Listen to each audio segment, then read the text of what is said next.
ما جعل اللہ من بحیرہ، اللہ نے مقرر نہیں کیا ہے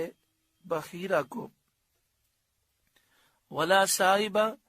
اور نہ ہی صائبہ کو مقرر کیا ہے، ولا وصیلہ، اور نہ ہی وصیلہ جانور کو مقرر کیا ہے، ولا حامن، اور نہ ہی حامی جانور کو اللہ نے مقرر کیا ہے۔ وَلَكِنَّ الَّذِينَ كَفَرُوا يَفْتَرُونَ عَلَى اللَّهِ الْكَذِبَ، ہاں کافر لوگ اللہ پر جھوٹا افترا باندھتے ہیں، اللہ پر جھوٹ باندھتے ہیں۔ اس آیت کریمہ میں کافروں کی مذمت ہے جو حلال کو اپنی مرضی سے حرام کہتے ہیں۔ ابھی ذکر ہوا کہ جس چیز کو اللہ اور اس کے رسول نے حرام قرار دیا، ناجائز قرار دیا، ناپاک قرار دیا، وہ چیز ناپاک ہے، ناجائز ہے، حرام ہے۔ اس کے علاوہ تمام معاملات، تمام کام، تمام چیزیں وہ حلال ہیں، جائز ہیں، پاک ہیں۔ اب یہ کہنا کہ یہ اگر جائز ہے تو اس کی دلیل بیان کرو، کہیں لکھا ہوا ہو کہ یہ کرنا جائز ہے، اگر یہ نہ ملا تو یہ حرام ہو جائے گا، اور اسے حرام سمجھنا یہ اللہ تعالیٰ پر جھوٹ باندھنا ہے، کیونکہ حرام وہی ہے جسے اللہ اور اس کے رسول نے حرام قرار دیا، اور جسے اللہ اور اس کے رسول نے حرام قرار نہیں دیا وہ حلال ہے، وہ مباح ہے۔ تو یہاں پر کافروں کی مذمت کی گئی۔ ان کا دستور یہ تھا کہ وہ اپنی مرضی سے کچھ جانوروں کو حرام کہتے تھے، حالانکہ وہ جانور حلال ہیں۔ زمانے جاہلیت میں کفار کا یہ دستور تھا کہ جو اونٹنی 5 مرتبہ بچے جنتی اور آخری مرتبہ اس کے یہاں نر ہوتا، یعنی وہ اونٹنی جس کے یہاں 5 بچوں کی ولادت ہوئی اور 5واں بچہ اونٹ ہوتا، نر ہوتا، تو وہ اس اونٹنی کا کان چیر دیتے اور اسے کہتے یہ بحیرہ ہے، نہ تو اس پر سواری کرتے، نہ اس کو ذبح کرتے۔ اگر یہ کہیں پانی پینے جائے یا چارہ کھانے جائے تو عام طور پر انسان اپنے پانی کی حفاظت کرتا ہے، وہ ہر وقت جانور کو پانی نہیں پینے دیتا، چارہ نہیں کھانے دیتا، لیکن اس کے متعلق کہتے کہ اس کو پانی سے روکنا اور چارے سے روکنا یہ بھی حرام ہے، اس کو بحیرہ کہتے۔ بحیرہ کے لفظی معنی ہوتے ہیں کان چیرا ہوا۔ اسی طرح جب یہ سفر پر جاتے یا کوئی بیمار ہوتا تو یہ منت مانتے، اگر میں سفر سے خیریت کے ساتھ واپس آ جاؤں، یا بیمار ہوتے تو منت مانتے کہ میں تندرست ہو جاؤں تو میری اونٹنی صائبہ ہے۔ اس کے معنی بھی یہی ہوتے کہ اب اس سے نفع اٹھانا یہ حرام ہے اور اس کو آزاد چھوڑ دیتے، جہاں گھومے پھرے جو چیز کھانا چاہے کوئی روک نہیں سکتا،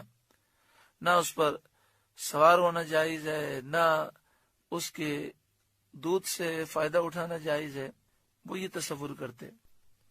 اسی طرح اسے ذبح کر کے کھانا بھی یہ حرام سمجھتے۔ اسی طرح اگر بکری کے یہاں 7 بچے جنم لے لیتے، یعنی بکری کے یہاں 7 بچوں کی ولادت ہوتی اور ان میں سے 7واں بچہ اگر نر ہوتا تو اس کو مرد کھاتے، اگر 7واں بچہ مادہ ہوتا یعنی بکری ہوتی تو بکریوں میں چھوڑ دیتے، اور اگر 7ویں مرتبہ میں نر و مادہ دونوں پیدا ہو جاتے، یعنی 2 بچے ہو جاتے،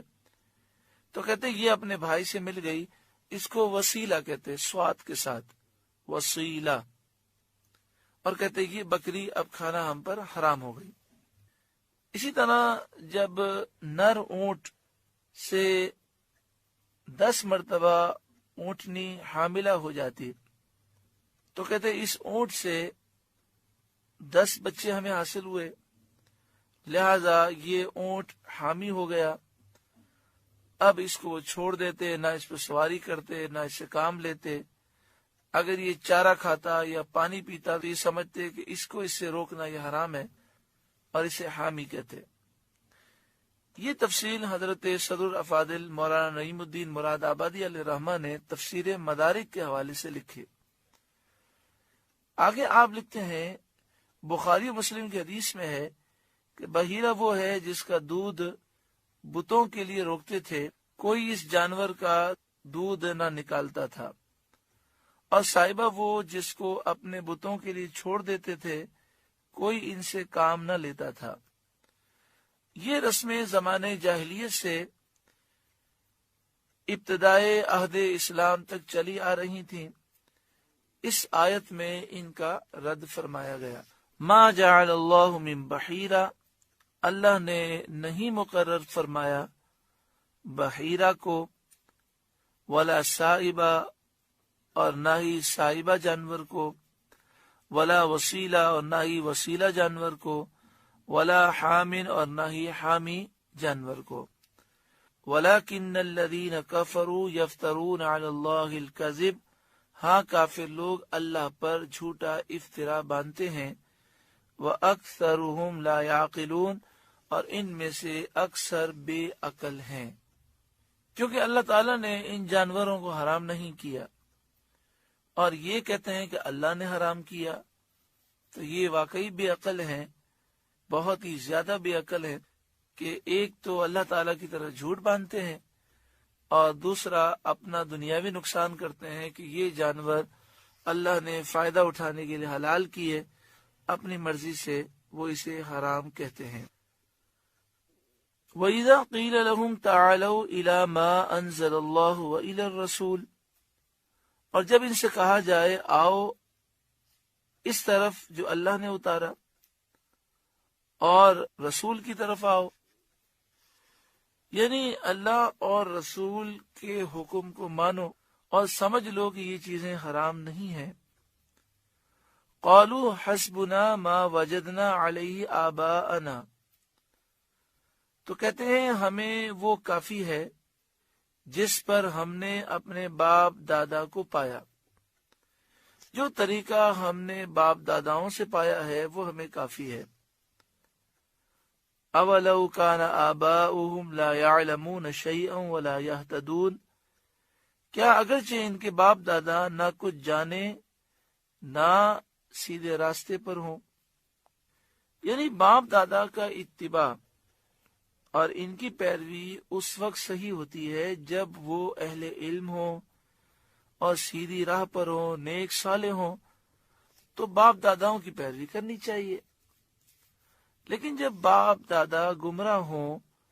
اور جاہل ہوں اور شریعت کے خلاف کام کرتے ہوں تو ان کی پیروی ہرگز نہیں کرنی چاہیے۔